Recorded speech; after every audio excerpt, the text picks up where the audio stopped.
season. Oh, season 5, yeah. And the corresponding episode, season of Angel, season 3, 4? It's 3? season 4 of Angel, season 6 of Buffy. Okay.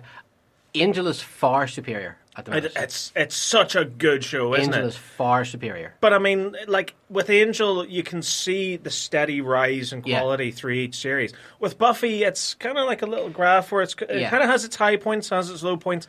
But with Angel, it's such a solid show, and it just keeps getting better and better and better. Season 5 of Angel, I think, is sublime television making. I think it's a wonderful series. It's so good. It really is so good. I mean, even just the transition of Cordelia, the character, her story arc, is amazing. And it's equally heartbreaking too. Yeah, because you've had so long to be invested in these characters and see the trials and everything that they've come through. Yeah. But I think what they're going to do is they're going to cast a new actress, and you may see cameos from some of the characters from the old shows. Yeah. But I think it's going to be a full. So who can they get cheap? Yeah, well, Anthony Stewart Head's not doing much these days. Yeah, I know. Nicholas Brennan doesn't do much. Oh yeah, well, you can get Xander back in. Yeah, get Xander back. Absolutely. And I'd watch all those characters back. Oh yeah, like without a doubt. Like with Sarah Michelle Gellar, I think it's going to be special guest star sort of territory. You know, especially with Alison Hannigan, who just sort of like exploded after she left Buffy because she was in American Pie and she was in. How I Met Your Mother, I want to say. How I Met Your Mother, but she hasn't really done anything since then. It's one of those. Do you know she's married to Wesley? Yes, Alexis Stanislav. Yeah. I didn't know that. Yeah. Wesley did good. Wesley did very good. Wesley did good. But like Wesley is my favourite character, I think, out of all of the Buffy continuity. Because he starts off as such a little bratty nerd. Yeah. And by the time you get to season 4, which is the season that you're barreling through at the moment, that's his best season. Yeah, because even we're 2 episodes in, and he's jeans and t-shirt guy now, and he's pretty cool. He sort of went through what I like to call the Hugh Laurie transformation. Yeah, where he went from like the sort of bumbling sort of stick up the old backside sort of character, and like he's gotten to like the sort of gravelly voice now, and he's not wearing his glasses anymore, and he's got a beard, and like he's turned into a proper little badass now. I have to say, out of both the shows, out of all the characters, Giles is still my favourite character. Really? Yeah. I thought he became quite irrelevant as the series went on. But it was by design that he was supposed to become irrelevant because he was the mentor character, he was the parent figure, and the whole idea with Buffy as a show was to show her evolution from being like this teenager into an adult. And so as that goes on, the parental figures sort of slide away. So obviously that's why you had Buffy's mum passing away and stuff, and with Giles as well, like his role as the Watcher kind of went to the wayside as well.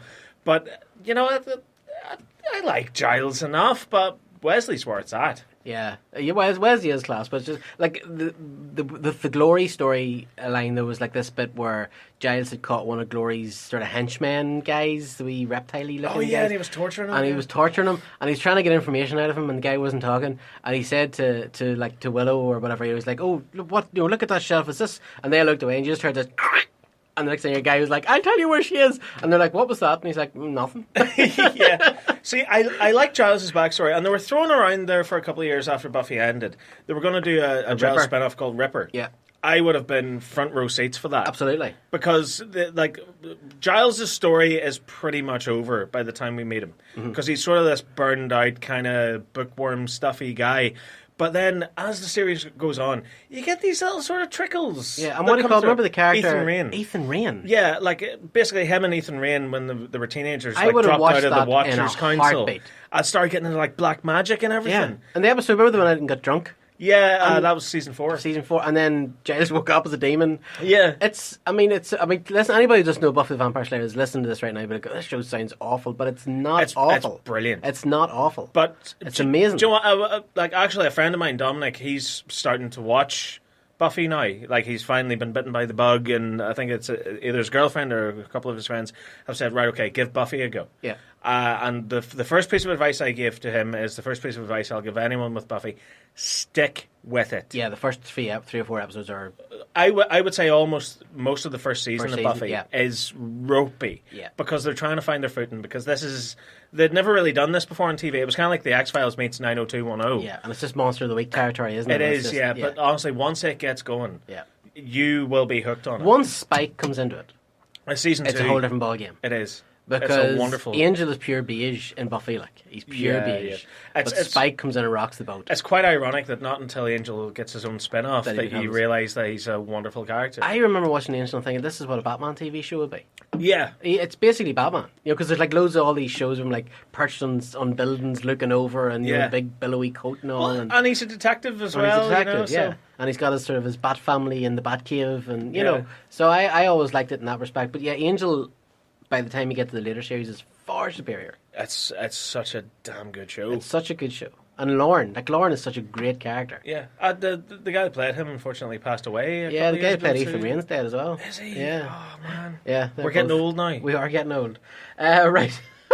Right, so what else have we got? Danny Boyle. Oh, no! Danny Boyle has stepped down from James Bond. From James Bond 25. Creative differences. I actually heard there's a rumour going around. I think it's a rumour at the moment. The reason why he stepped down is because something to do with they wanted to have like a Russian villain, right, as the main sort of antagonist in the new Bond movie, and it was kind of like a throwback to the Cold War days and things like that. Helena Bonham Carter is rumoured to be the villain. Yeah, well, this must be the main henchman or whatever it is. But basically, he wanted a certain actor to play the role, but Daniel Craig gets final say on everything. Daniel Craig got final say on Eva Green for Casino Royale. So apparently there was a big sort of conflict there, and Danny Boyle went, I'm out. Yeah. What a crime. I honestly thought it might be something to do with the whole Idris Elba issue. I don't know. I thought it might be, you know, that they wanted him... Because this is going to be Daniel Craig's last James Bond movie. Hopefully. Yeah. I'm sick of Daniel Craig. So am I. He's morphed into Jeremy Kyle as the years went on. Hasn't he, though? He has, yeah. He really does. Like, see Skyfall. I remember looking at it going, that's your boy that does all the arguments in the mornings. Yeah. Like, what is this? But, no, he's a bit long in the tooth now. He's been Bond since 2006. Believe it or not. I'm still at the stage where I miss Pierce Brosnan. Yeah. Get Brosnan back in. And like there was a story that came out there recently where Pierce Brosnan was talking about the new James Bond movies, and he says that like the likes of The Bourne Identity and all, they've killed Bond as a franchise. Because like whenever Bond sort of first came out, and Anthony, you're starting to watch the Bond movies now with me, really and you know what they're like because you've seen starting to. He's never seen them. Yeah, what? Yeah. I haven't seen them. Hand in your nerd card. You stay in that corner. Yeah. I'm in the corner. Make a dunce hat for him. Yeah. But trust me, the amount of stuff that I haven't seen will make you cry. Yeah, probably would. Tears of joy. But, yeah, so, like, Anthony, you know, like, you've seen, like, the Sean Connery ones, and you're sort of dipping a toe into the Roger Moore era now. Yeah. And you know how ridiculous they are. Where just like massive happens because like more than one occasion Anthony's been sitting watching them with me and he just went what was that you know, and it was fun and it was tongue in cheek and they didn't take it all too seriously, especially with Roger Moore, but you know that kind of died off a little bit. And like we saw it with Dalton especially, but with Pierce Brosnan, he kind of brought back a little bit of the fun and the charm. Some of the camp was back in it was kind of ridiculous, but they made it work because it was this larger-than-life character doing all these crazy missions and stuff. MI6 were recently, a couple of years back, I think it was for Skyfall, they were doing a recruitment drive. And they basically made it clear, like, you know, in a fun sort of tongue-in-cheek way, like cars, exploding gadgets, gun battles... Yeah. Just some of the things you won't be doing at MI6. That, like, this is for clinical admin, desk work, and spy stuff, you know. Like, to be a spy, you have to sort of be under the radar, whereas with Bond, he's so far over the radar. Exactly. By the point, like, I think in Diamonds Are Forever, everyone knows who James Bond is. It's like the whole Han Solo being a smuggler thing, when the galaxy knows who he is. Yeah, he's the world's most famous outlaw. But it is kind of sad in this way, and I can see what Pierce Brosnan was saying about it, where that it has lost its charm. Because Bond, yes, back in the day, you can see where the influences came from. Because with Roger Moore's first one, Live and Let Die, heavily based on blaxploitation movies that were very popular in the early 70s, and rightly so. And then Moonraker, obviously, was the straw that broke the camel's back. Because that came out 2 years after the first Star Wars movie. So they ended up, and again, to use your term, Mark, bastardizing the original Ian Fleming novel to turn it into Star Wars. Yeah. Where you have, like, the CIA arrive in their own spaceship with laser guns. It's the worst movie. What is going on? Although Octopussy's worse. Octopussy is a very, very dull movie. I think. My god, it's such a bad movie. It's very, very boring. Like, I mean, it's all about Fabergé eggs.